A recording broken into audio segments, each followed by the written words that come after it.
Bonjour, Xavier Monmarché, j'ai en charge le développement business de la société Lumines. J'entends par développement business la définition de l'offre au niveau marketing jusqu'à sa vente auprès des clients. Le groupe Lumines est un groupe international de 1500 personnes, un groupe français dont les racines sont en Mayenne. Nous avons toujours plus de 300 personnes. Nous sommes également présents à Rennes, à Lens, à Paris pour la direction générale, mais également à l'international, donc avec une présence commerciale en Allemagne, des équipes aux États-Unis, en Roumanie et à Madagascar. Notre activité est une activité d'externalisation de processus client. Alors qu'est-ce que ça veut dire? Ça veut dire que mon enjeu, notre enjeu en fait, est d'identifier des processus métiers chez nos clients et de délivrer une promesse de performance en externalisant ces processus. Et on peut les externaliser en 3 temps. Un premier temps, c'est la conception en fait, de cette externalisation avec ce qu'on appelle du re-engineering de processus.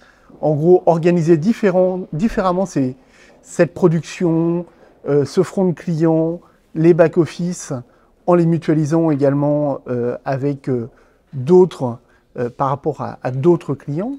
La deuxième couche, quelque part, c'est la partie logicielle, et je mets derrière la partie logicielle tout le digital, la conception de sites, la conception de parcours client, mais également tout ce qu'on va appeler la RPA, la robotisation de ces processus clients, jusqu'à l'intelligence artificielle qui est déployée par nos équipes d'ingénieurs.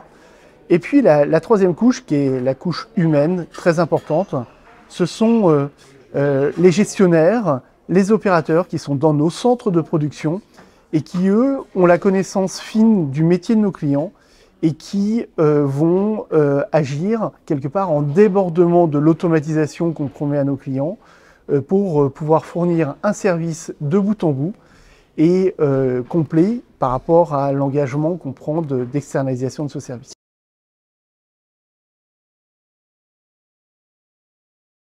Alors au sein de Lumines, on met l'accent sur l'expérience utilisateur.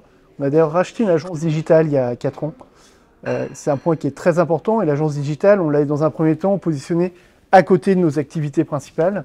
Et en fait, aujourd'hui, on l'a complètement fondue dans l'analyse des processus et donc systématiquement, on met quelqu'un de l'agence pour repenser le processus client, puisque nous, on est vraiment dans une activité B2B, mais ce qui est très important justement via l'agence de penser au C qui est derrière.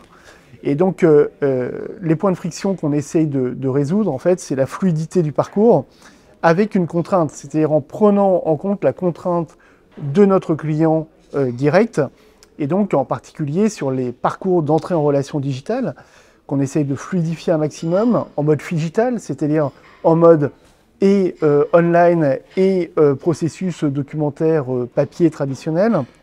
En fait, l'idée, vraiment, c'est de pouvoir, au-delà de cette fluidité, ajouter un minimum de sécurité et en particulier autour de la lutte contre la fraude, mais que ce soit transparent pour le client final. Moi, ça fait allusion en fait à un livre d'un entrepreneur indien qui parlait de Employee First. On a parlé de Customer First. Et pour moi, c'est vraiment, en tant que directeur commercial et marketing, très important que quand je me déplace sur un centre, soit de développement IT ou soit de production, que mes clients soient accueillis avec le sourire. Et bien souvent, en fait, en débrief avec mes clients, ce qui est important pour eux, c'est de se rendre compte que les collaborateurs sont heureux d'être là, sont contents dans leur job, ont le sourire, s'intéressent, participent quand il y a un client. Et sincèrement, chez Lumines, je n'ai pas besoin de forcer la main, il n'y a pas besoin de faire du fake, il n'y a pas besoin d'avoir de script. C'est tout à fait naturel. De toute façon, dans les parcours qu'on propose à nos clients, que ce soit en France, à Lens, à Mayenne, à Rennes, que ce soit en Roumanie, j'étais à Târgu Mureș la semaine dernière, on sent que les personnes sont engagées, et ça, c'est très important. Sur l'expérience collaborateur en elle-même, nous, on est dans le digital, donc pour moi, c'est très important également qu'on soit dans nos processus internes des leaders, qu'on incarne ce digital via le déploiement d'une signature électronique interne, via le déploiement de la facture électronique, via le déploiement de SIRH, de RP. Et c'est important en fait qu'on respire également ce processus digital. C'est une question d'adéquation en fait entre la valeur, la promesse qu'on porte auprès de nos clients et ce qu'on incarne et ce qu'on est vraiment. Au moment de cette crise sanitaire, au moment où elle est arrivée, donc au moment de cet électrochoc en fait quelque part, on s'est posé la question quelle est la part du colibri en fait qu'on pouvait apporter. Alors au-delà du fait de donner nos stocks de masques, au-delà de mettre en place des expériences individuelles, on s'est dit mais par rapport à nos clients, qu'est-ce qu'on peut proposer? Et on avait développé en fait depuis quelque temps, on est très reconnu sur le marché, une solution d'entrée en relation digitale qui permet à partir de documents de capter de l'information. Et c'est nous par exemple qui réalisons les cartes vitales ou qui pour plusieurs banques de détail en France, les principales d'ailleurs, captons la donnée à partir des documents qui sont collectés par les agents ou les documents qui sont collectés en ligne, captons la donnée pour constituer les dossiers. Et donc très présent dans ce qu'on appelle dans le jargon au niveau de la CPR le KYC, le Know Your Client, c'est-à-dire le fait d'avoir une complétude de dossier avec l'ensemble des pièces pour pouvoir ouvrir un compte bancaire ou autoriser certaines transactions. On s'est dit mais pourquoi est-ce qu'on ne lancerait pas le KYP? Chacun était chez soi, mais il y avait toujours des rendez-vous à l'hôpital.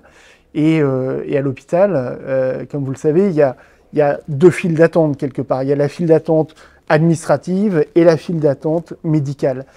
Et à l'époque, on ne savait pas trop ce qui se passait en mars-avril 2020. On s'est dit, mais comment faire sauter cette file d'attente administrative? Et donc, on a déployé une solution qu'on a baptisée le KYP, Know Your Patient, qui permettait en fait aux patients, à distance, sur Internet, de préparer sa visite à l'hôpital d'un point de vue administratif, donc du coup de réduire le risque d'infection dans une file d'attente à l'hôpital et donc d'aller directement auprès du praticien médical dans le bon service. Et ça, quelque part, aujourd'hui, je ne vais pas vous dire que c'est notre offre la plus rentable, la plus intéressante commercialement, mais c'est une offre à laquelle on est très attaché parce que ça correspond à...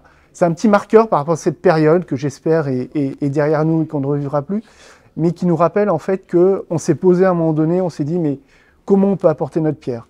Et donc on est très fiers de cette solution et de l'avoir déployée aujourd'hui dans plus de 40 hôpitaux et de continuer à la déployer, même si, je le disais, par rapport à nos enjeux commerciaux, on pourrait dire mais les gars, vous perdez votre temps. Ben non, on ne perd pas notre temps parce qu'on parlait de l'expérience collaborateur tout à l'heure.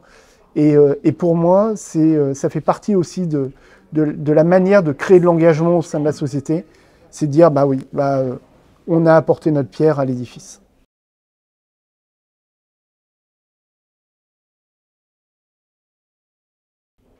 Alors, je vais plutôt parler de la RATP.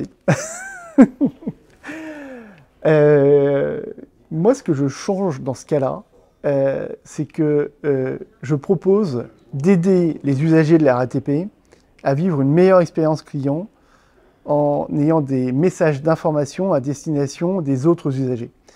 En fait, je me suis rendu compte que depuis quelques temps, il y avait un délitement dans le savoir-vivre. Et quelque part, c'est plus par manque d'information que par volonté de nuire. Un exemple, un métro qui est bondé, vous avez une personne, un jeune ou une personne d'un autre âge qui rentre avec un gros sac à dos, la moindre des choses, c'est de le mettre à ses pieds. Le fait d'être sur un strapontin quand le métro est bondé et que tout le monde est entassé à s'envoyer ses miasmes covidiques dans le nez, la moindre des choses, c'est de se lever. Et avant, il y avait des stickers qui expliquaient ce genre de choses.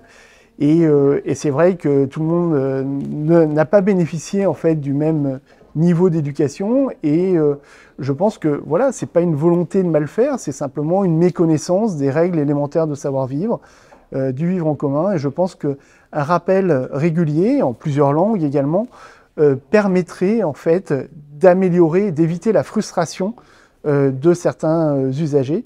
Donc, c'est pas après la RATP que j'en ai. C'est plus voilà, qu'on soit dans un mode collectif qui permette une meilleure expérience collective du transport en commun.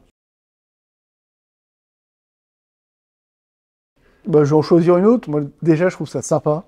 Franchement, on respire, on prend l'air par rapport à son quotidien, on s'ouvre, donc du coup, c'est inspirant à d'autres horizons. Il y a des gens très capés, euh, mais au-delà de ça, très abordable. Et donc, il y a un côté convivial et en même temps, il y a un fond qui est très intéressant. Donc, je recommande.